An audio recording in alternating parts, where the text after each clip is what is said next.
Volvamos al tren Lima-Chosica, ¿no? Que es uno de los temas verdaderamente sonados en la política peruana en los últimos días y semanas. Luego de la realización de la segunda mesa de trabajo del tren Lima-Chosica, que fue desarrollada hoy, el Ministerio de Transportes y Comunicaciones ha indicado que estiman que el proyecto podría empezar sus operaciones en al menos 39 meses, al menos 39 meses, con lo cual se descarta la principal promesa del alcalde, que aseguró que empezaría a transitar este año, menos una marcha en vacío o una marcha blanca. La reunión tuvo la participación de representantes del MTC, les cuento, Ministerio de Economía, obviamente del Ministerio de Transportes y Comunicaciones, OCITRAN, la ATU, la Autoridad de Transporte Urbano, SUNAT, la Defensoría del Pueblo, la concesionaria Ferrovía Central Andina y la sociedad civil. Y la sociedad civil ha estado representada por la ONG Luz Ámbar a través del señor Luis Quispe Candia. Luis Quispe Candia, que estuvo en esa mesa de trabajo, va a estar en edición especial esta noche para contarnos cómo se dieron las cosas en una mesa de trabajo que el día de ayer el alcalde había dicho que ya no iba a conformar, que pateaba el tablero con la mesa y que no tenía ningún interés porque se había politizado y el ministro Sandoval es muy obstruccionista y está siguiendo directivas de César Acuña, etc., ¿no? El ministro de Transportes no estuvo en la cita, estamos hablando de hoy, ¿no?, que es la segunda, y la Municipalidad de Lima no envió finalmente un representante, como ya había adelantado, ya les digo, el alcalde de Lima. Realmente un poco, ahí vemos a la titular de OCITRAN. Si sientas que no va a llegar a nada, ¿vale la pena sentarte a una mesa con un representante de un ministerio que tenemos todos el convencimiento de que no quiere sacar esto adelante? Es decir, yo lo percibo así al menos. Yo creo que César Sandoval no tiene como foco prioritario que funcione el tren Lima-Chosica. Acuerdos alcanzados. Se definió que el futuro servicio debe avanzar con mejoras en la infraestructura férrea existente, garantizando condiciones adecuadas para los usuarios, para lo cual se debe realizar una modificación al contrato de concesión con el MTC como entidad concedente, en coordinación con el concesionario, OCITRAN y el MEF. Pero fíjense lo que dijo el viceministro de Transportes, Ismael Suta Soto. Fíjense lo que dijo Ismael Suta Soto. Vamos con ese momento.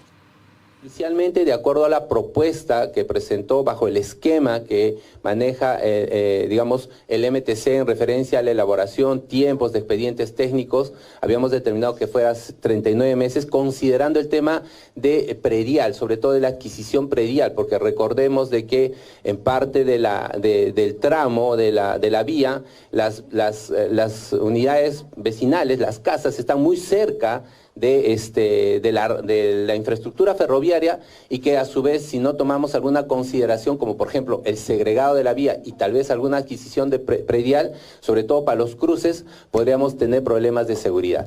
Ahora lo que estamos consensuando es que vamos a trabajar entre todas las autoridades para hacer más célere ese tiempo, y eso va a salir en función del consenso con todos los actores que se determine. Se ha, por ejemplo, hoy día hablado de una posibilidad de que ya no vayamos por expediente técnico y obra. Es una posibilidad del fast track, con lo cual podríamos reducir tiempos. Si es que reducimos tiempos también en el tema predial, podríamos reducir tiempos. Inicialmente esos 39 meses, no quiero dar una fecha en la cual podemos reducir, pero sí, en base a las reuniones, vamos a hacer que este tiempo sea en el menor posible, por favor.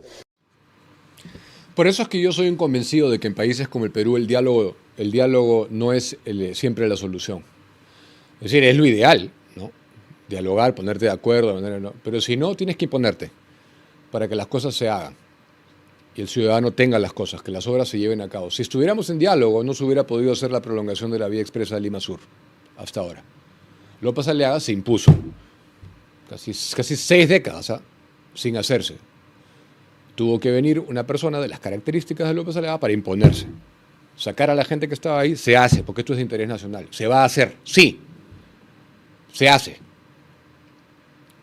Vienen juicios, me como los juicios, nos vamos a litigio, lo que tú quieras, pero la población, el interés superior de la población está por encima de todos. Igual sería con ese tipo de cosas. O sea, yo soy un convencido de que las cosas se tienen que hacer y si no se llega a un puerto se tienen que imponer. Así de sencillo. O si no, siempre va a salir el corito de tal o cual sector a decir, no, hay que dialogar, no, es que no me parece, mira tal observación, mira tal cosa, muy alto, muy bajo, muy ancho, muy angosto, muy blanco, muy negro, muy azul, muy... ¿Y quién es el perjudicado? Los que tienen que tomar los chosicanos día a día, exponiendo no solamente un tema de comodidad, su vida. ¿Han visto lo que son los chosicanos? ¿Han visto el estado de esos transportes? O sea, esto no es un tema de confort, ni de pituquería, no. No, es un tema de salvaguardar la integridad física también de la gente. Si tenemos una conductora, y no sé si tienes ese byte, si me puedes ayudar con ese byte, Julio, que ella misma, no obstante que es su negocio, ha dicho que estaba a favor del tren porque era mejor para el país. ¿Cuánto daría porque todos los peruanos pensaran así? Otro sería el país. Si es que todos, inclusive cuando le va a tocar el bolsillo, pensaran así y pusieran el interés superior de los ciudadanos, incluso de su ganancia personal. ¿Tienes ese byte, Julio? Vale la pena verlo, ¿ah? Vale la pena verlo, porque es la verdad enternecedor. Pero yo soy inconvencido de eso. Disculpen, ¿ah? Yo no voy a venir acá con el floro democrático de... Ay, no. Las cosas... ¿Cuál es la sociedad más próspera del mundo en este momento, según medición? ¿Ah? ¿Cuál es el país que lidera el índice de libertad económica según la investigación anual de la Fundación Heritage? Singapur. ¿Singapur es una democracia tolerante en todo? No. No es. Sin embargo, hay inclusive americanos que se dejan a los Estados Unidos para irse a Singapur a vivir. ¿Por qué? Porque los seres humanos somos seres imperfectos, con tendencias a vicios, a excesos, a cometer cosas. Entonces necesitas disciplina, mano dura, consecuencias serias, sanciones drásticas. Y el ejemplo de Singapur nos puede servir a nosotros mucho porque si en algo se impuso Singapur es en el tema de la vivienda. Lee Kuan Yew, padre fundador, el arquitecto de Singapur moderno, se dio cuenta de que no se podía hablar de otras cosas si lo más básico de la sociedad no estaba solucionado. No se podía hablar de libertad, de crecimiento económico, de PBIs, de exportaciones, de importaciones, de inflación, de tasas. Entonces dijo, va a haber una subvención perenne que continúa hasta el día de hoy, ¿eh? De la vivienda. Se soluciona lo más básico, lo esencial de la dignidad del ser humano, que es a dónde vivir. Después vamos hablando del resto. El país número 1 en libertad económica del mundo. No es la democracia que los caviares quisieran tener. No, tenemos que ir a la comisión del diálogo eterno y demorarnos 10 años, porque primero viene la opinión de este, y después la opinión del otro, y después la opinión de este nuevo que ha salido, y de la ONG tal, y de la Comisión Interamericana, y de la Universidad de Caviares Unidos. No. Las cosas la gente quiere que se hagan. Las cosas la gente quiere que se hagan. Ahora, yo no estoy acá diciendo que tengamos que vivir en una dictadura, pero sí considero que debemos vivir en un gobierno que se imponga para hacer cosas sensatas, ¿ah? Obviamente no estoy diciendo que se imponga para expropiar empresas y dejar de lado una sociedad de libre empresa, de libre mercado, no. Pero para temas como estos te tienes que imponer. ¿Quieres dar infraestructura y hay un sector que no quiere? Te impones. Solucionas luego en el camino. Vámonos a juicio, lo que tú quieras. Pero se hace la cosa.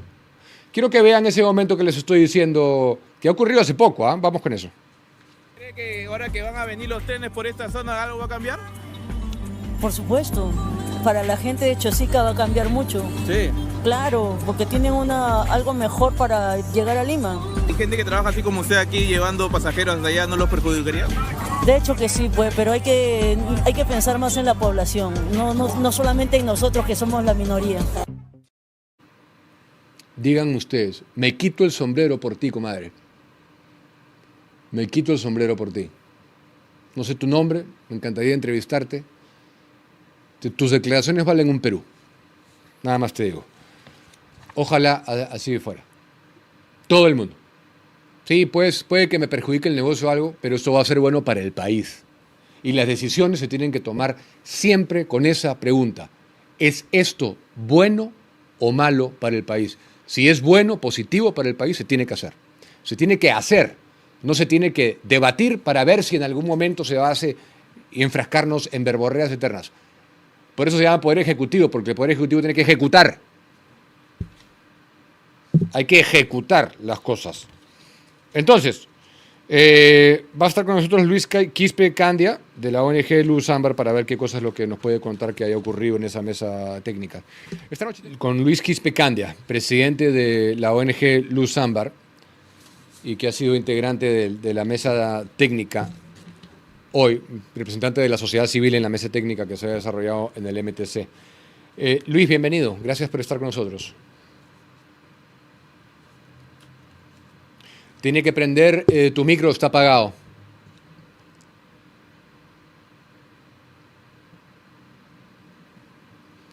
Luis, ¿estás con nosotros? Buenas noches, señora Acuña. Gracias por la invitación. Sí. ¿Qué nos puede comentar de cómo se dieron las cosas el día de hoy en la segunda sesión de esta mesa técnica en el Ministerio de Transportes y Comunicaciones? Bueno, la reunión se ha llevado a cabo, evidentemente lamentando la ausencia de la Municipalidad de Lima. Y lo que se ha hecho es ratificar lo que se había ya acordado en la sesión anterior, en la reunión anterior, que era el Ministerio de Transportes se encargara de preparar todo el espacio físico que se necesita, evidentemente en concordancia con la empresa concesionaria y la municipalidad. De ninguna manera se ha descartado la presencia de la municipalidad, por el contrario, se ha dicho que debe comprometerse también a la municipalidad y continuar. Creo que de parte del Ministerio de Transportes, por lo menos a esa disposición de seguir adelante llevando este proyecto, que naturalmente ha querido ser implementada por la municipalidad en forma absolutamente, no vamos a llamar arbitraria, pero creo por lo menos desordenada.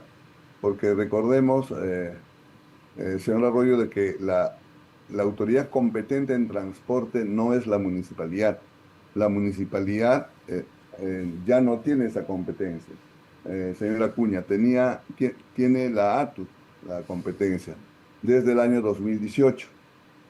Si bien es cierto, la ley 27181 del año 99 establece como autoridad competente a las municipalidades provinciales en todo el país, pero a partir de la ley 30900 que crea la ATU en Lima, la única autoridad es la ATU, que depende directamente del Ministerio de Transporte. De modo que creo que la municipalidad, de repente, con su deseo de atender a la población, o cualquiera fuese su motivación, pero no lo ha hecho en la forma más adecuada y correcta y conforme a ley. Ya, pero estamos claros con lo de la ATU, pero también hay un informe que se hizo sobre los rieles actuales, sobre la ruta donde circula el tren concesionado Ferrocarril Central Andino desde el 2013, y nunca nadie hizo ningún acondicionamiento, y ahora resulta ser el problema justo cuando se consigue una donación para servir a los ciudadanos de Lima Este. Bueno, en relación a los rieles propiamente, directamente, hoy día el técnico de Ocitran dijo que la riel está en buenas condiciones. Lo que no se puede negar es que el entorno en la vía, digamos, el espacio que corresponde al derecho de vía, ha sido invadido por viviendas, no están las condiciones dadas, los peatones circulan libremente, cruzan la vía férrea libremente, hay cruces a nivel de vehículos y eso es lo que se tiene que prevenir. Tratar de mejorar la infraestructura vial de la línea férrea para que no haya ningún peligro, por supuesto, a los usuarios de la vía, tanto los que circulan en el tren como también los que circulan en su vehículo y los peatones. Creo que la pretensión es mejorar. Aquí no hay ninguna posición, ninguna opinión que se haya opuesto ni en la primera sesión ni ahora, sino por el contrario, todos creemos, y el que habla también creemos, que la zona este de Lima ha sido descuidada, ha sido olvidada. No Pero tienen un si transporte hay que hacer masivo. acondicionamientos para este tren para que no salgan heridos ninguno de los subyacentes, de vehículos, de gente que estaba por ahí, tendría que haberse hecho también para que los vagones de carga que circulan ahora circulen de manera segura. Por qué no se hizo en todo caso en ese momento? Bueno, por un lado, la responsabilidad de la empresa concesionaria. Ellos son los que están utilizando la vía.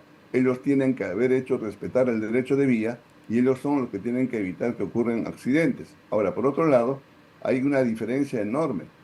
La diferencia está en la velocidad. Los trenes de carga se están desplazando a 15 kilómetros, máximo 20, 10 kilómetros por hora. No pueden desarrollar más velocidad. Si esa misma velocidad va a desarrollar el tren de pasajeros, evidentemente no tendría sentido. Por lo menos debería desarrollar a 35 o 40 kilómetros por hora para poder atender la necesidad de viaje. ¿Qué cosa es lo que no tendría sentido?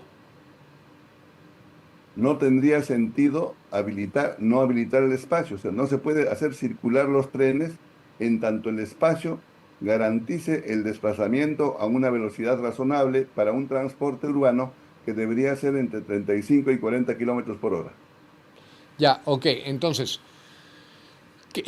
¿cuáles son las resoluciones a las que se han llegado? ¿Qué cosa es lo que se ha obtenido desde esta mesa de trabajo? Porque hemos leído que según el MTC, el tren Lima-Chosica estaría listo para transitar básicamente en 40 meses. Y eso es absolutamente inaceptable también.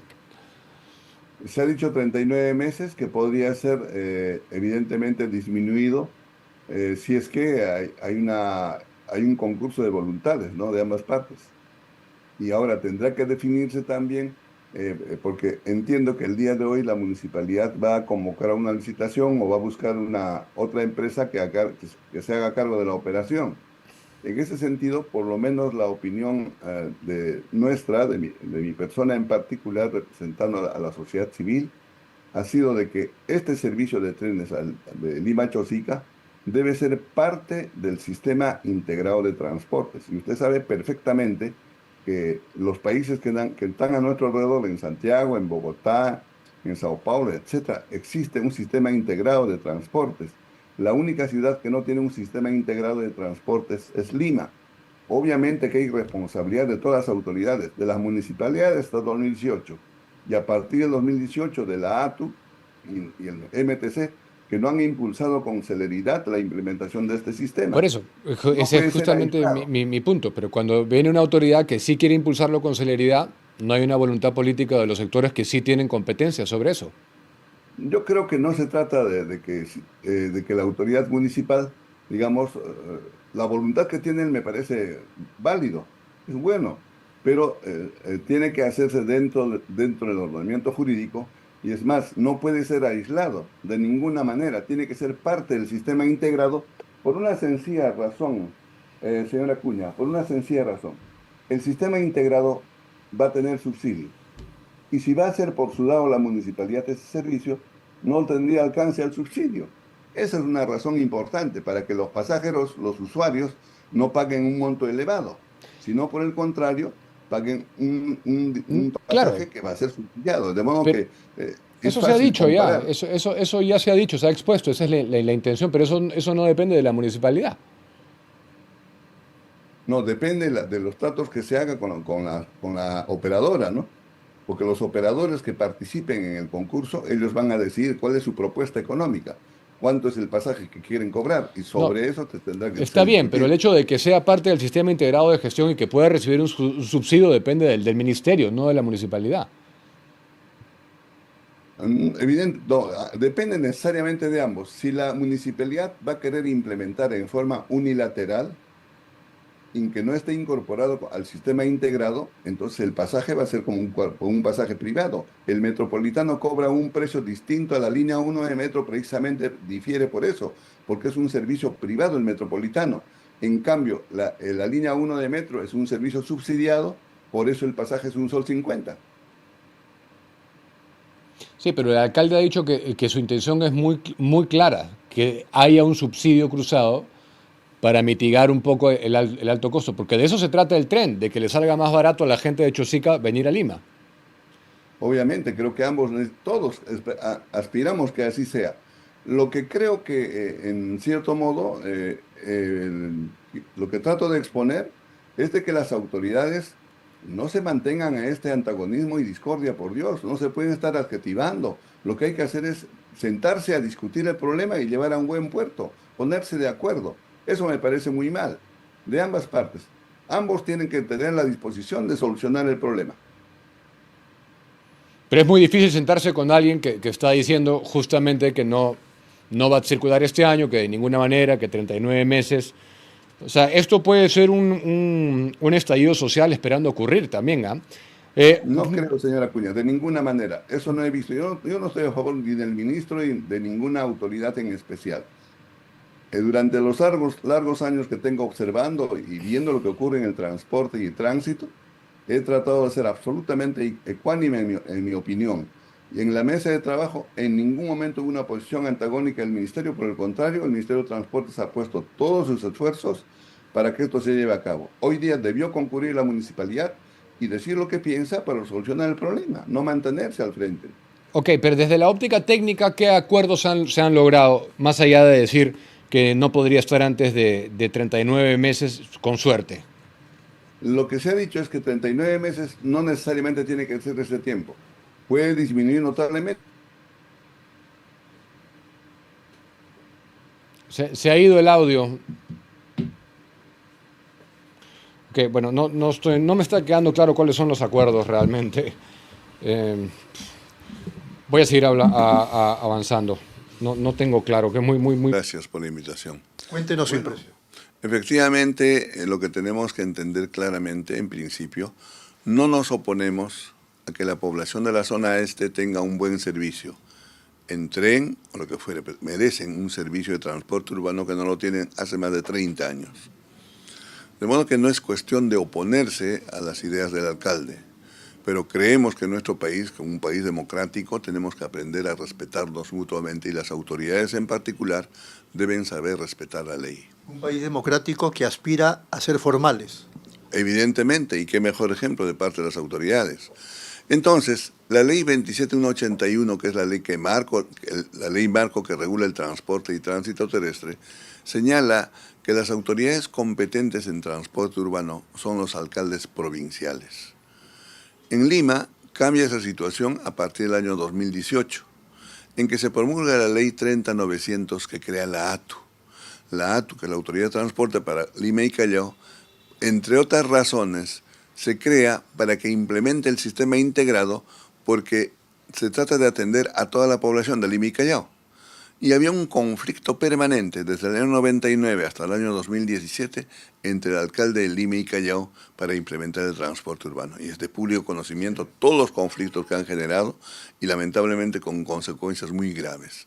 De modo que el hecho de que ATU sea en Lima la autoridad es acertado y no debería ser inmovilizado, como hay una propuesta ya de una congresista para desaparecer el ATU, sería un gran error. Entonces la pregunta cae de madura. Frente a ese contexto y a esa ley desde el 2018, ¿por qué el alcalde de Lima trae un tren? Ahí está. Lo que debemos acostumbrarnos, y voy a decir con una grosería tal vez, las autoridades no pueden actuar al caballazo. Tienen que aprender a respetar las normas. La autoridad competente en tránsito y transporte es el Ministerio de Transportes, órgano rector y normativo. Y es más, la ATU pertenece al Ministerio de Transportes. Por tanto, el alcalde, antes de traer los trenes, debió consultar con el Ministerio de Transportes. ¿Por qué? Porque ese tramo, esa vía, está concesionada a una empresa privada, que es un consorcio de varias empresas. Pero esta empresa privada, para que el concedente de esa concesión es el Ministerio de Transportes, no es la municipalidad. Por tanto, quien tenía que tomar la decisión si vienen o se ponen o no lo ponen los trenes es el Ministerio de Transportes. Por encima de la norma, el alcalde trae los trenes, inconsultamente. Su intención puede ser muy buena y nadie va a discrepar con su sui generis forma de gobernar, es un hombre creyente, es un católico consagrado, nadie duda de su buena voluntad. Pero sí, evidentemente, cuando toman decisiones de esta naturaleza contraviniendo la ley, preocupa. Y además, doctor Luis Quispe-Candia, ni siquiera con expediente técnico. Lo más grave es eso. El expediente técnico es el último documento que se elabora después de una sucesión de estudios que se hace y se concluye en el expediente técnico, o con eso recién se inicia cualquier obra. Y no hay nada en absoluto. De modo que, por un lado, tenemos que ver eso. ¿Qué es lo que tiene que superarse inicialmente? Esta comisión que se ha constituido por encargo a iniciativa del ministro de Transportes es la solución real, porque está convocando a todos los comprometidos. Está convocando a OCITRAN, que es el órgano que tiene que ver con las concesiones, y eso me da pie para comentar de que esta empresa, su concesión terminaba en el 2029, y le han renovado al 2039, y evidentemente que es malo. ¿Por qué? Porque la visión del Ministerio de Transportes debió haber sido que termine esa concesión en el 2029 para ofrecer, sea trenes, o bueno, finalmente el proyecto del tren no es del señor López Aliaga. La idea del tren fue de Castañeda, en el año 91. Castañeda, cuando postula la alcaldía, él presenta como proyecto de transporte urbano el tren de Lima al Callao, y quería continuar el tren que estaba detenido en Puente Atocongo, quería llevarlo por la vía de aditamiento hasta Ancón. Pero no creo que Lucho Castañeda haya considerado un tren donado. No, evidentemente, era de otra visión Castañeda. Entonces, lo cierto es que podía ser muy bien utilizado como tren urbano el ferrocarril del centro, pero para eso tiene que haber necesariamente la empresa concesionaria haber concluido su concesión. Ahora que ha terminado, y ahora tienen una concesión con una adenda hasta el 39, con esta decisión que está tomando el alcalde, y va a tener que hacer con una adenda, los trenes no lo van a desaparecer. Sí o sí, el Estado, el Ministerio de Transporte va a tener que asumir y poner orden en esta situación. Entonces la empresa concesionaria va a ser la más beneficiada, porque ellos van a pedir en su adenda una concesión de 20 o 30 años más, pues tienen negocio asegurado. Entonces, lo que invocamos es que este negocio, que bien es cierto, todas las empresas tienen derecho a ganar dinero y a constituir una empresa, pero debe ser cuidando la economía del país, debe ser en beneficio de la sociedad. Por eso nosotros planteamos, ojalá que en la adenda que van a firmar con el Ministerio de Transportes, que sea una asociación público-privada.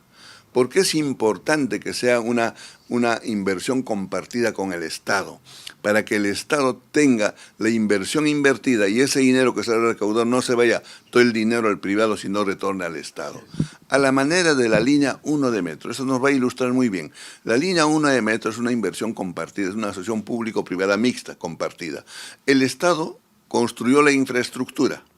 Una vez construida la infraestructura, convocó a una licitación y ganó una empresa privada. Compró los trenes la empresa privada y se pone a operar.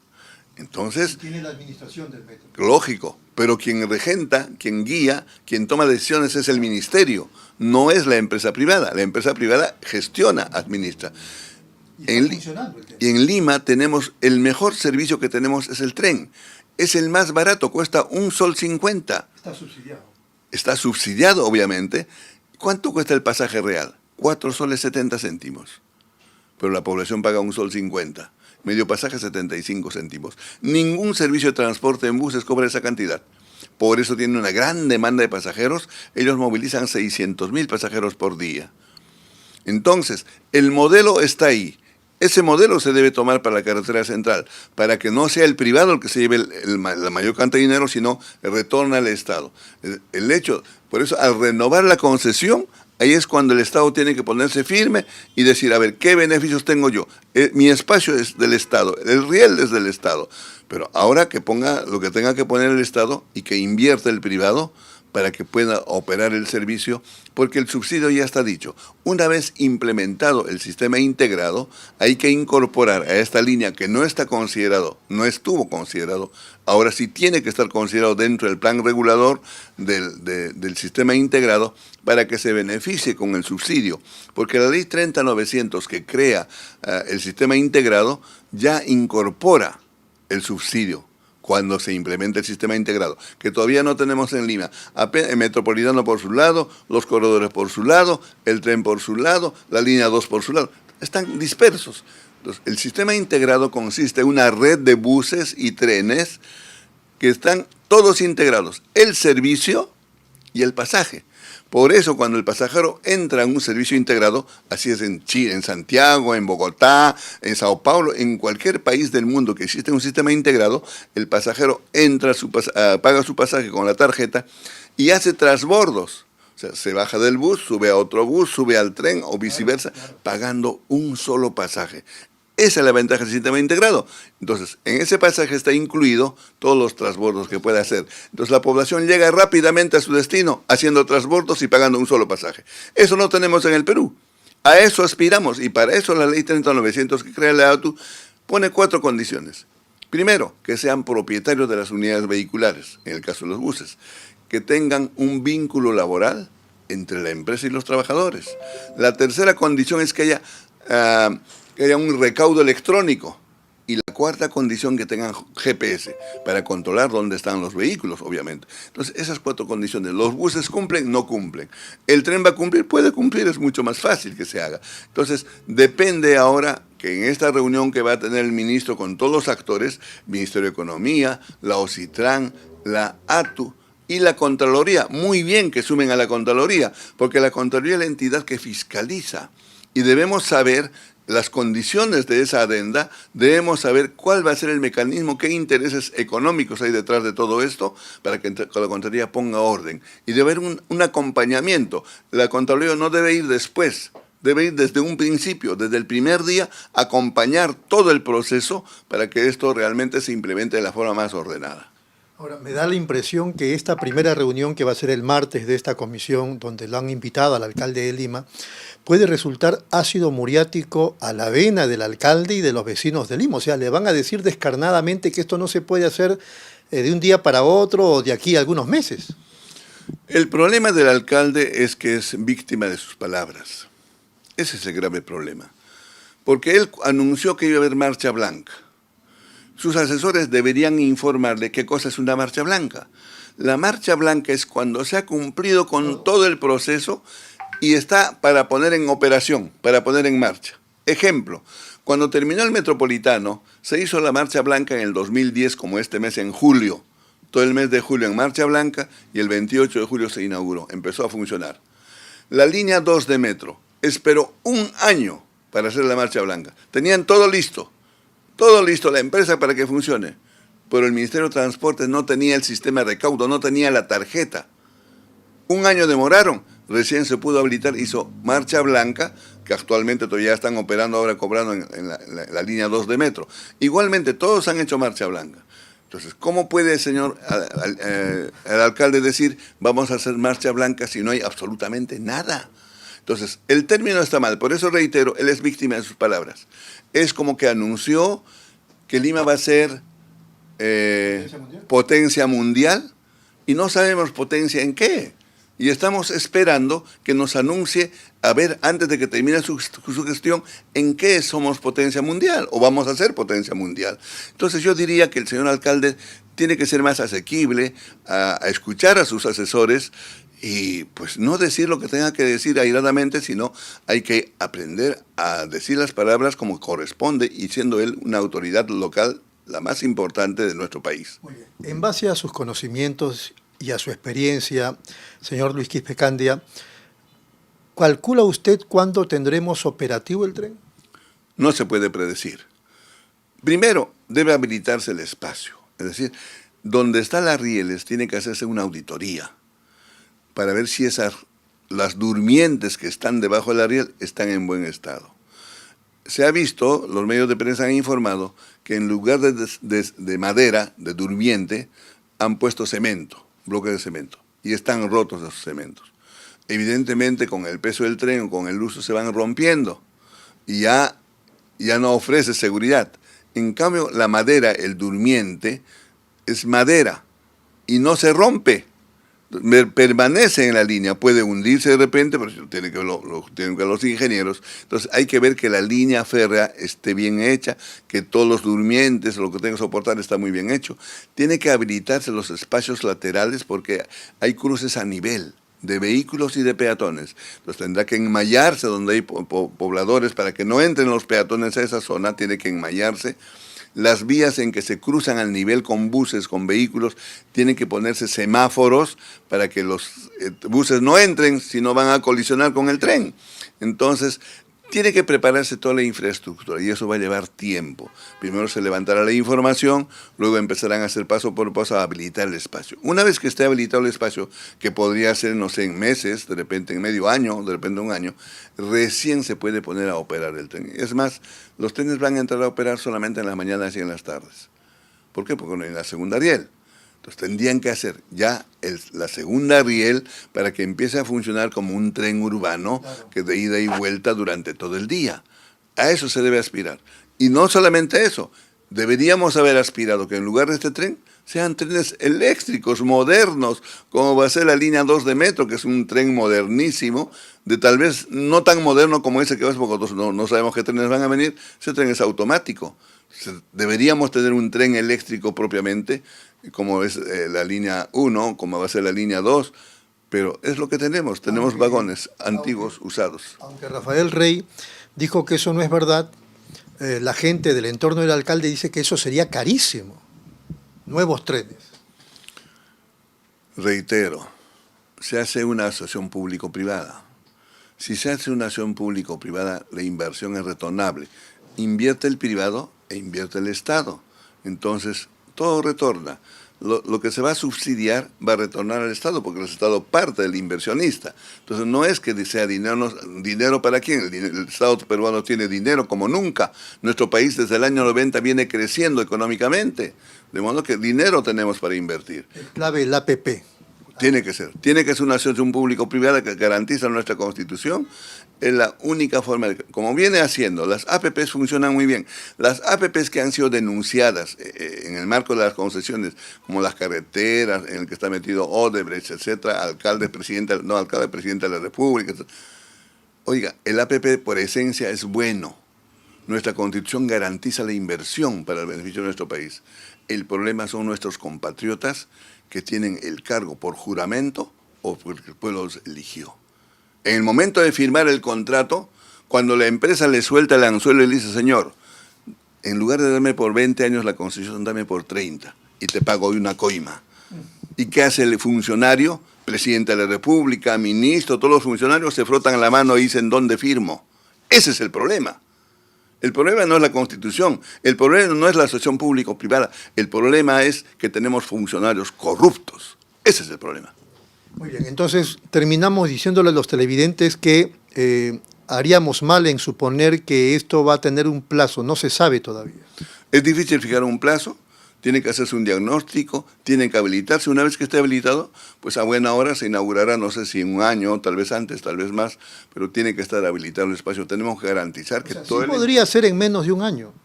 No, es difícil predecir, no sabemos qué es lo que va a encontrar. Ahora, habilitar todo el espacio también no va a ser tan sencillo. Hemos visto también por los medios de prensa de que han reportado que hay casas que están a 2 metros de la línea férrea. La zona de Gambetta, esa zona, por ejemplo, todos esos espacios son del Estado.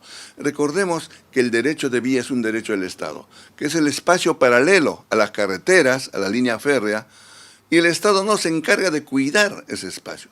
Tiene que cuidar con celo. Nadie tiene por qué levantar una casa ahí. Nadie, ni jardín ni nada. Es del Estado. Y ahí tiene la responsabilidad de la empresa concesionaria. Ellos deben cuidar el derecho del Estado. Y no lo han cuidado. Entonces esa gente tiene que salir. ¿Cuánto tiempo va a llevar expropiar esos bienes o retirarlos simplemente, como se ha hecho ya en la vía que sale de la vía expresa? El mismo alcalde, López Aliaga, ha sacado las casas y todo lo que había en la ruta de la línea de la vía expresa que llega hasta Tocongo. Eso viene del año 66, está abandonado, pero finalmente ya se hizo y eso tiene que hacerse lo mismo. Tienen que derruir esas casas para que pueda pasar finalmente el tren y poner la segunda línea, que es lo más importante. Un urbanista, no sé si tenía o no sustento lo que dijo, sostuvo que además por donde va a pasar el tren del alcalde de Lima no tiene mucho mercado, o sea, muchos pasajeros por esa zona. Los pasajeros, bueno, yo que también he escuchado que han exagerado un poco. Han dicho que van a ser 200.000 pasajeros diarios. No, eso no es verdad. creo que es exagerado de parte de la municipalidad, decir 200.000. No creo que hayan hecho el estudio, pero si a ojo buen cubero podemos señalar, de repente lleguen a 50.000, porque eso es para la población que está en la zona este, y no puede haber tantos pasajeros que vengan. Y del Callao, de Lima, igualmente van a ir a Chosica, ¿no? Pero es necesario que se beneficien con un servicio que ya tenemos a la mano, con las deficiencias que se han presentado, son trenes antiguos, con todo lo demás, pero va a ser útil, porque la población de Chosica y toda esa zona este enormemente sufre, no solamente el tiempo que pierde, sino el costo. ¿Cuánto cobran? 12 soles el servicio de Lima a Chosica. No es justo, ¿no? Confiamos que se busque una solución finalmente, se encuentre una solución finalmente en la reunión que el día martes van a tener las autoridades. Es un día clave lo del martes. El día martes es un día clave y yo creo que vale la pena hacer una invocación al alcalde, ¿no? El alcalde no puede tomar decisiones él solo. Lima es una ciudad en que están siendo competentes varias autoridades. Creo que es la mejor oportunidad que tiene el alcalde para poder esclarecer todo y que finalmente este tren que tanto espera la población pues cumpla con el propósito que tiene, ¿no? Ahora, sería grave que el alcalde no vaya, ¿no? Sería muy grave, por eso nuestra invocación desde este espacio, para que el alcalde asista y coadyuve, que apoye, que aporte. Y ahí hizo lo que hizo. Bueno, pues hay que pasarle por alto, ya están los trenes acá, no se van a regresar de vuelta. Entonces, pero hay que poner orden y habilitar esos trenes para que se beneficie a la población. Una pregunta fuera de contexto para terminar, señor Luis Quispe Candia. Las extorsiones y el sicariato ha llegado incluso a los corredores, como el caso del corredor rojo. Estamos poniendo en peligro incluso a ese sistema urbano. Sí, lamentablemente. En el transporte en buses el problema es mucho más grave. En el transporte urbano tenemos 385 empresas. Y lo más grave que estas empresas no son propietarios de las unidades vehiculares. Son las empresas tradicionales de combis y cúster, que es el sector que debió cambiarse hace tiempo y tienen temor de hacerlo. Yo no sé por qué las autoridades. El corredor rojo, que son los 5 corredores complementarios, es un servicio que se implementó igualmente que a Empellones, la señora Villarán. Yo tuve la oportunidad, fuera el 30 o 31 de agosto creo que fue, cuando inauguraron en septiembre, yo escribí con el asesor principal de la municipalidad, el señor, me olvidé el nombre, se libró, escribí en el diario El Comercio, Guerra García. Guerra García escribió en un lado, en una página de Opinión del Comercio, diciendo las bondades de los corredores, de los 5 corredores. Y yo escribí al otro lado señalando todo lo que iba a ocurrir. Y se ha cumplido lo que he escrito tal y cual. Porque se implementó esos 5 corredores quitando a los 9 corredores que tenía el proyecto. Castañeda dejó 9 corredores segregados, 9 BRTs. Deberíamos tener en este momento los 9 metropolitanos, vamos a llamar así para que se entienda bien, por las troncales principales, 9. Transmilenio en Bogotá tiene los 9. En Transantiago, un éxito. Empezó en Curitiba. Tuve la oportunidad de estar en Curitiba. Funciona maravillosamente bien. Pero aquí, estando listo el COSAC 2, o sea, el segundo corredor, dejaron de lado Ollanta Humala y la señora Villarán. Y de ahí tenemos lo que tenemos. Un solo corredor de los 9 que debería haber. Entonces se implementan estos 5 corredores complementarios. Y lo que decía, lo que había escrito, sin que sean propietarios de las unidades vehiculares, sin que haya recaudo electrónico, cobraban en las calles, ustedes recordarán, sin que los conductores estén capacitados, sin que haya patio de maniobra en las calles. Así se implementó. Pero contra viento y marea, estas empresas han ido avanzando, el Corredor Rojo en particular, es una empresa ya bastante sólida, y están avanzando. Y son víctimas de las extorsiones precisamente porque no se han consolidado como empresa. El dinero está en el banco, ellos difícilmente pueden ser alcanzados, no tienen cómo ser alcanzados. A propósito de lo que está diciendo en estos momentos, es cierto, usted es una persona autorizada para responder esta inquietud, que aun cuando son importantísimos sin duda alguna el metro, la 1, la 2 y pronto la 3 esperamos, y también el metropolitano, no se dan abastos actualmente para la gran cantidad de personas que usan el transporte público. Está estimado, ¿Qué porcentaje estamos hablando? está estimado en los estudios que Lima necesita 15.000 buses. En este momento hay 24.000 combis, cúster y buses. Los estudios señalan 15.000, mayores de 9 metros. De modo que se puede satisfacer la demanda fácilmente.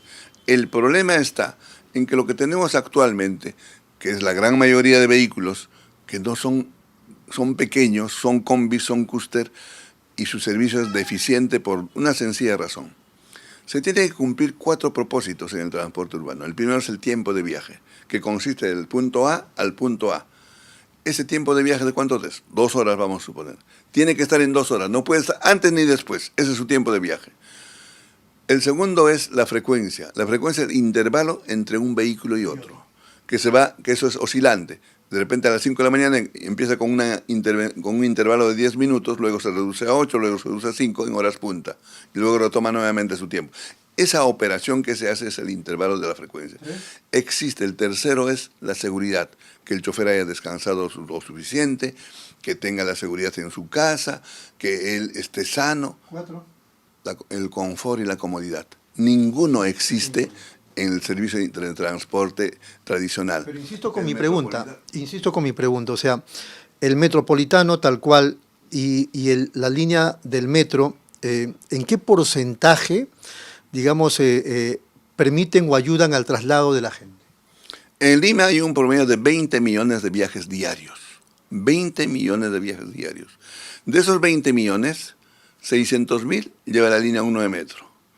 400.000 lleva el metropolitano, 350.000 los corredores complementarios. Apenas hemos pasado el 1.200.000. Es lo que de 20 millones. Es decir, más de 18 millones se transportan en combis, en cúster, sentenciados al maltrato, sentenciados a lo indecible, porque la población sufre diariamente en el transporte urbano. No es justo.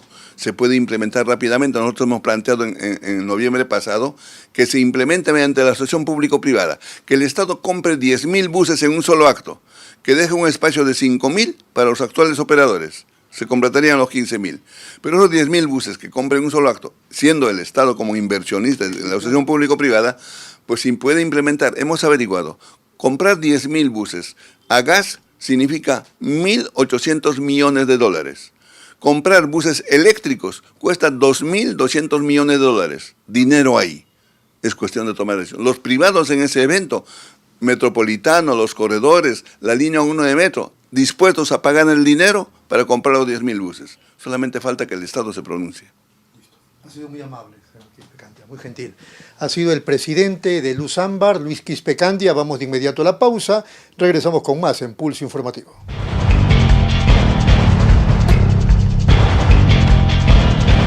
Hola, ¿qué tal?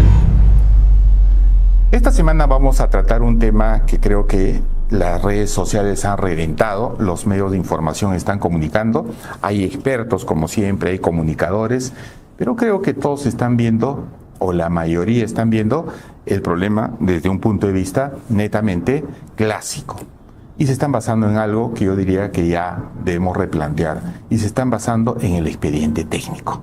Sí, este expediente técnico que está causando una serie de problemas y seguimos apostando.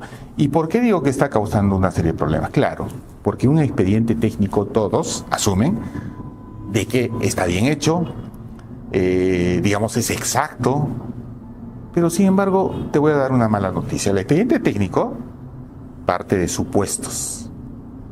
Se trata de aproximar la realidad. Al hacerlo, lo hace un grupo de personas que al momento de construir normalmente no intervienen y al momento de operar menos. Entonces es un divorcio. ¿Y cuánto tiempo toma hacer un expediente técnico? Normalmente puede tomar 1 año, 2 años. Solamente fíjate el expediente técnico, los estudios definitivos de la nueva carretera central. Lo han anunciado el 2024, estamos 2025, dicen que se termina a finales de este año. 2 años.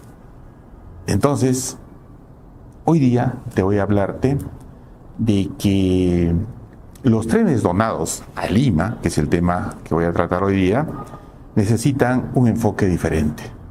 Un enfoque que vaya con una nueva forma de hacer ingeniería que es a través del producto mínimo viable. Y esto viene de la ingeniería de software, de las startups tecnológicas que utilizan este enfoque porque les da mayor agilidad, les permite validar los productos y hay un feedback del usuario final. Y yo digo, ¿y por qué eso no podemos expandirlo en la construcción? Les voy a contar el caso del arquitecto chileno, les voy a explicar qué es un producto mínimo viable y les voy a explicar detalladamente qué es un servicio, por lo menos como yo lo entiendo, un servicio mínimo viable, y finalmente les voy a dar una alternativa de solución, cómo se deberían implementar estos trenes o ponerlos en operación, estos trenes donados de Caltrain. No esperemos pues que se queden botados y realmente se conviertan en chatarra. Y mientras todos siguen pensando el expediente, que nos vamos a pegar a las normas, nos vamos a pegar a todo, ¿y qué va a pasar? Vamos a esperar 10, 15, 20 años. Recuerden el tren eléctrico, la línea 1. ¿Qué pasó? ¿Qué está pasando con la línea 2? Claro, no para todo esto es aplicable, pero yo creo que sí es necesario tomar en cuenta. Así que, bienvenidos a Construcción Sin Filtros. Mi nombre es Aarón Ballesteros y hoy día vamos a ver cómo pretendemos plasmar la implementación de los trenes donados de Caltrain desde el día 1.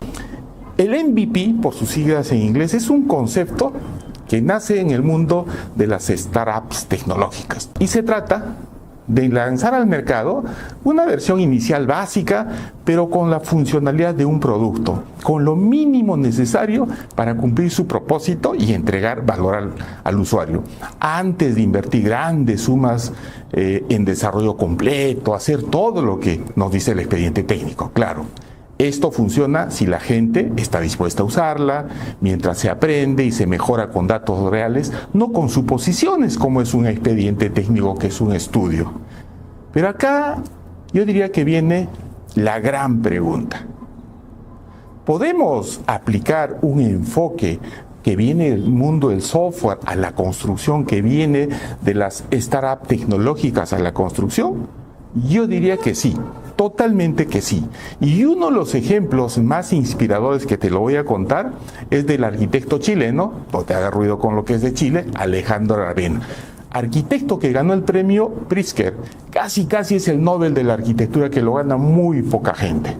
Y aunque él nunca lo mencionó explícitamente, está usando un MVP, un producto mínimo viable, porque sus características tenía funcionalidad básica para resolver el problema principal del usuario, usabilidad real que se puede usar de inmediato, valor claro que entregue un beneficio tangible, posibilidad de aprender rápido de la experiencia del usuario y a bajo costo. Y obviamente un esfuerzo inicial que es comparado con el producto mínimo viable, y esto es lo que vamos a utilizar, este concepto. ¿Y qué es lo que hizo Aravena? ¿Por qué ganó ese título? Que es importante que lo sepas. En su proyecto, por ejemplo, en Quinta Morroy, en Iquique, con un presupuesto muy limitado, construyó solo la mitad de cada vivienda. Y eran viviendas populares, pero esa mitad, aquí está lo interesante, incluía lo esencial: cimientos sólidos, un baño instalado, 2 habitaciones y una estructura preparada para crecer, todo cumpliendo con los requisitos legales de habitabilidad, porque hay todo un tema legal que interviene en proyectos de inversión pública, en realidad en todo. La otra mitad la completaron ¿quiénes? Las propias familias beneficiarias con sus recursos, a su ritmo, según sus necesidades y prioridades. Y esto es lo que nos pasa normalmente cuando uno construye su casa. El resultado realmente fue impresionante. Con el tiempo, esas medias casas se transformaron en hogares completos, dignos y adaptados a cada familia. El arquitecto Aravena replicó este modelo y ¿qué creen que hizo? Hizo muchas otras casas, obviamente, donde las viviendas partieron con 50 metros cuadrados y gracias a ampliaciones progresivas de los propios residentes terminaron duplicando su superficie. Es decir, empezaron con 50% y llegaron en el tiempo y bajo sus propios temas al 100%. Pero ojo, no todo es fácil con un MVP, con un producto mínimo viable. Y sobre todo en construcción, porque hay muchos críticos y entre los principales desafíos están, por ejemplo, cumplir siempre con las normativas mínimas de seguridad y habitabilidad. Me refiero a la construcción. Superar la percepción de un producto incompleto. Muchas familias esperan una vivienda terminada. No media casa para terminar y para que lo terminen ellos mismos, porque dicen yo quiero una vivienda completa. Bueno, hay otro tema, ¿no? Evitar que lo temporal se vuelva permanente, porque si no existe un plan de mejora continua, esas soluciones mínimas se quedan en soluciones mediocres y eso es lo que no queremos. Pero nada es perfecto. Esto es abrirte un poquito lo que es la ingeniería hoy día. En pocas palabras, te lo defino. El producto mínimo viable en construcción no es entregar menos, es entregar lo esencial, lo que aporta valor real al usuario y hacerlo de manera rápida y segura, para luego crecer y mejorar en el tiempo. Eso es un MVP y eso yo lo he hecho muchísimo en la industria minera, en la industria del software y ahora lo estamos viendo en la industria de la construcción y próximamente en los ferrocarriles. Ahora, te voy a hablar del servicio mínimo viable en la industria ferroviaria, que este es el punto clave, el punto importante de lo que estamos tratando aquí hoy día. ¿Y de qué se trata este análisis, no? Primero te voy a definir el concepto del servicio mínimo viable, que es una ampliación del producto mínimo viable. Primero, recordemos la raíz, ¿no? Esta raíz que es, en el mundo de los productos, que hemos hablado, el producto mínimo viable. Y el producto mínimo viable es cuando creamos la versión más básica, la versión funcional de algo que entrega valor, no es que entregamos cualquier cosa, y le entregamos al usuario y nos permite feedback, nos permite aprender rápido. Pues bien, en el mundo de los servicios, esta lógica la estamos aplicando y es la misma. Se aplica pero a los procesos completos. Este servicio mínimo viable, o yo le llamo el SMV, consiste en diseñar y lanzar un servicio que cumpla su promesa su promesa central al usuario por los recursos mínimos indispensables, asegurando, ¿qué cosa? Funcionalidad, seguridad, cumplimiento normativo, pero dejando mejoras no críticas para etapas futuras. Es decir, no se trata pues de lanzar un servicio a medias, que eso es lo que no se quiere, para un ferrocarril menos. Se tiene que lanzar un flujo completo, modesto pero funcional, que cubra la necesidad principal de las personas y luego se optimice con eficiencia, capacidad y experiencia de usuario. Esta experiencia de usuario me refiero a la calidad del servicio, algo que no se ve, porque al final un expediente técnico solamente ve la obra. Aquí entra la pregunta clave. ¿Cómo aplicamos este concepto en la industria ferroviaria? Me refiero al concepto del servicio mínimo viable y para olvidarnos ya del expediente técnico. Hasta ahora, la lógica de la ingeniería ferroviaria tradicional, clásica, ha sido la opuesta. Es decir, nos piden estudios de demanda, prefactibilidad por 1 o 2 años, es lo que están haciendo los de los estudios de ferrocarril, expedientes técnicos y licitaciones por 2 años o más, porque se caen los procesos, ustedes saben eso, construcción de la línea completa, flota nueva y sistema de señalización integral para que no choquen los trenes. Para finalmente, después de una marcha blanca eterna que puede durar 1 año, 2 años, abrir el servicio al público entre 8 y 10 años después de la idea original. O sea, teníamos que esperar unos 10 años. Sin embargo, con nuestro equipo de investigación aquí en la empresa, estamos estudiando la aplicación de un enfoque incremental y ágil para ferrocarriles. ¿Y qué nos estamos preguntando? ¿Cuál es nuestra pregunta de investigación? ¿Es posible implementar un servicio mínimo viable ferroviario que funcione desde el día 1 y se mejore progresivamente, cumpliendo siempre con la seguridad, los estándares de operación, con las normas, porque si no, no tendría sentido? Ahora, este trabajo de investigación, aún, tengo que ser sincero, está en desarrollo, pero ya tenemos identificados algunos principios básicos del servicio mínimo viable ferroviario, y acá te lo voy a comentar. Lo primero es usar la infraestructura material actual existente, la infraestructura rodante, siempre que sea seguro y operativo. No vamos a esperar a tener trenes nuevos si hay coches en buen estado listos para usarse, ¿no lo creen? Y estos trenes donados son lo que ya necesitamos en este punto número 1. Ahora, como punto número 2, diseñar un servicio con frecuencias mínimas viables, ajustadas a la demanda real y ampliables según resultados. Acá no estamos hablando que en 2 años, en 3 años, no, ya estamos hablando en qué va a consistir. Y como punto 3, priorizar el flujo completo del servicio, estaciones operativas, horarios conocidos, boletaje, información al pasajero y protocolos de seguridad ferroviaria desde el inicio. Estas son las funciones clave. Y como cuarto punto, escalar gradualmente. Una vez lanzado el servicio mínimo viable, analizar datos reales de demanda, flujo de mantenimiento y percepción de usuarios para planificar inversiones de expansión, flota nueva o ver electrificación. En otras palabras, ¿qué estamos planteando? Estamos planteando que no se trata esperar 10 años para mover los primeros pasajeros. ¿Cuántos están tomando con la línea 1? Más de 30 años. La línea 2 sigue en proceso. Y la idea es, por supuesto, esta no es una visión romántica. Existen desafíos críticos en aplicar el servicio mínimo viable ferroviario. Esta es una idea innovadora y, ojo, van a venir críticos porque esta no es la ingeniería tradicional. Y claro, hay que cumplir las regulaciones de seguridad, como lo dije, ferroviarias al 100% desde el primer día. No podemos poner en riesgo la vida humana. Gestionar la percepción pública, por ejemplo, de servicio barato o precario, porque eso es lo que se puede entender y eso no es.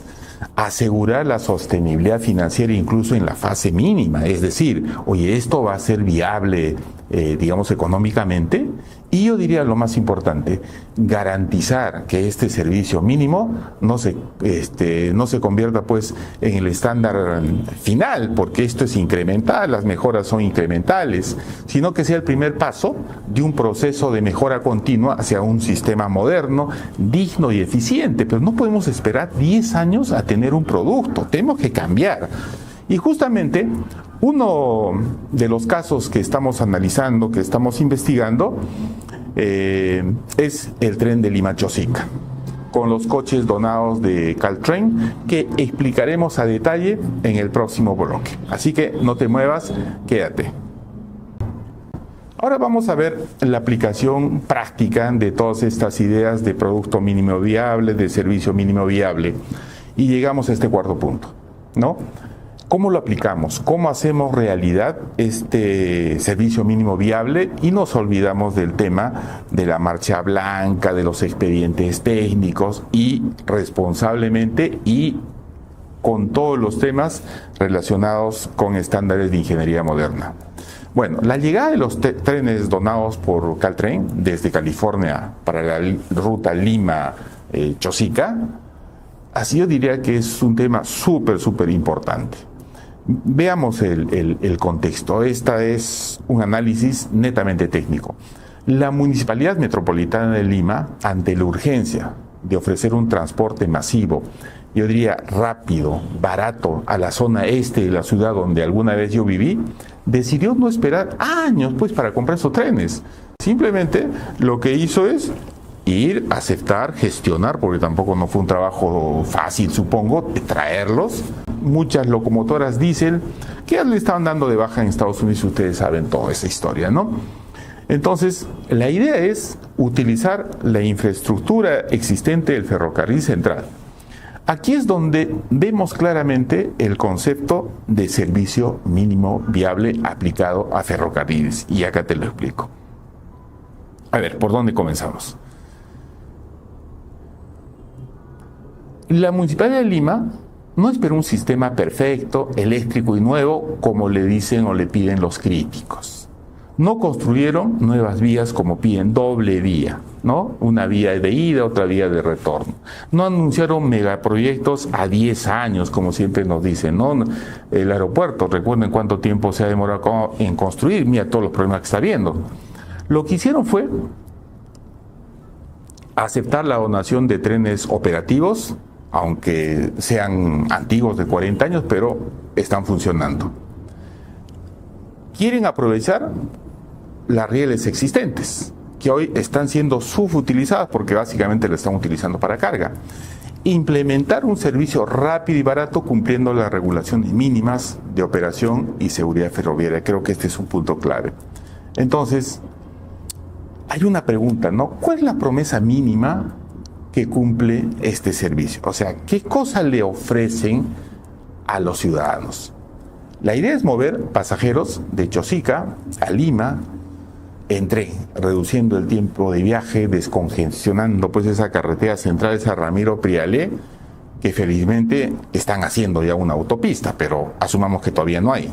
Además, brindar un sistema más seguro y ordenado que el transporte informal actual, que es una pena, ¿no? Esas combis, esos chosicanos, y acá hay todo, pues un lobbying que no quiere que se implementen los trenes. Y lo importante aquí es generar datos reales de flujos de pasajeros, la demanda real, cuántos van, cuántos vienen, con información, no con supuestos, porque quiero que sepan ustedes que la ingeniería es exacta en los cálculos matemáticos, pero parte de supuestos. Y ahora te pregunto, ¿qué beneficios reales tiene este enfoque según lo que dicen los medios? Imagínense que ya todo esto se haga, y esto es lo importante, partir de los resultados y hacer ingeniería inversa. Primero, piensa en la urgencia del problema. ¿Te imaginas a más de 200,000 personas al día viajando en estos trenes y evitando esos trayectos eternos de 2 horas y media que lo he comentado? Y todavía en hora punta, a la hora que hay que ir al trabajo, con todo el estrés que eso genera. En cambio, que para muchos significaría recuperar parte de su vida, estar con la familia, para otros pues no significa eso, simplemente es un tema político. Segundo, hablemos de presupuestos, hablemos de dinero. ¿Sabías que todo este proyecto, eso es lo que dice, incluyendo el traslado y la adecuación de los trenes, estos montos, lo dicen los diarios, no lo digo directamente yo, estoy cogiendo los diarios, costaría alrededor de 48 millones de dólares. Es posible que sea más. Tampoco este es un proyecto que, digamos, si se compara con el costo de comprar trenes nuevos y construir toda la infraestructura desde cero, fácil, supera los 2.000 millones de dólares. Una barbaridad de plata. Pero este proyecto estarían gastando menos del 1%. Pero como todo enfoque de servicio mínimo viable, también hay desafíos, hay críticas, siempre va a ocurrir eso, ¿no? Dicen la antigüedad de los trenes, que tiene más de 40 años, que podría implicar costos adicionales, que están con grafitis, pintados, entonces todo eso pero son costos manejables, digamos, mínimos. También está el tema de la contaminación. Dicen que son trenes diésel, pero en realidad son híbridos, son diésel eléctricas y emiten menos que un diésel convencional. Su tecnología principal sigue dependiendo obviamente del diésel, por eso que le están dando de baja. Pero por eso lo ideal sería pues que alcance una eficiencia energética de un tren completamente eléctrico al 100%. Y aquí está el punto clave de esta reflexión, de esta conversación que tengo con ustedes, ¿no? El servicio mínimo viable no significa aceptar mediocridad. No vamos a aceptar lo que sea, ¿no? Si son trenes con aire acondicionado, yo creo que empezamos bien. Tampoco es una solución temporal o improvisada, bueno, echa a andar el tren. Yo creo que hay que pensar con otra mirada, verlo como un servicio mínimo viable. Es un enfoque que nos permite actuar hoy con lo que tenemos disponible, de manera funcional, segura, y sobre esa base ir mejorando continuamente para ofrecer un servicio cada vez más eficiente, digno y de calidad para los usuarios. Y aquí ya para terminar, esto no debe politizarse. Aquí hay una demanda que insatisfecha. Si Lima logra implementar este servicio mínimo viable con visión de futuro, yo diría que no solamente pondrá en marcha los trenes donados, sino que sentará las bases para fortalecer el sistema ferroviario, mejorar sus operaciones, aumentar frecuencias y brindar un transporte público moderno que realmente impacte en la vida de personas. Cuando uno, como ingeniero, hace una obra, ese es el esquema clásico. Lo que debe pensar es en la gente, a quién le va a servir esa obra y cómo le sirve a través de servicios. Si no son servicios, simplemente es una construcción, es cemento y acero. El propósito es comenzar rápido y crecer de manera estratégica, demostrando que la innovación frugal y la gestión eficiente pueden transformar la movilidad urbana sin necesidad de esperar pues décadas. ¿Cuánto tiempo creen que esperamos el tren eléctrico? ¿90? ¿2000? Casi 25 años. Así que para cerrar este episodio de hoy, te dejo esta reflexión.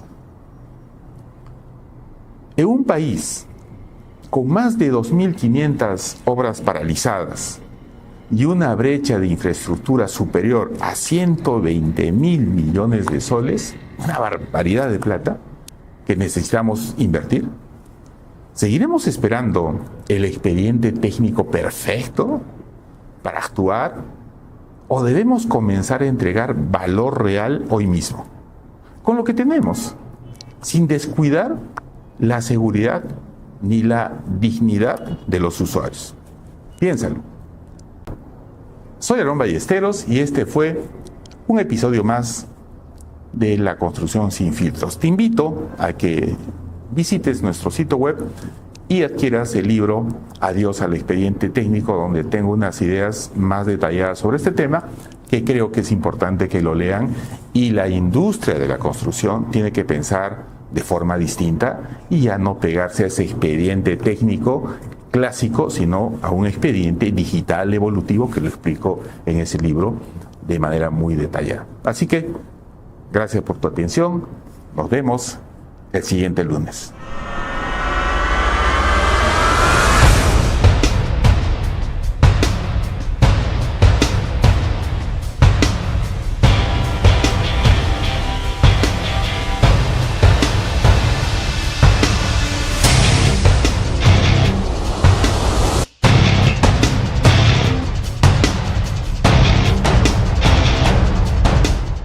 Ahora ya hay una página web donde encontrarás todas sus obras y actividades.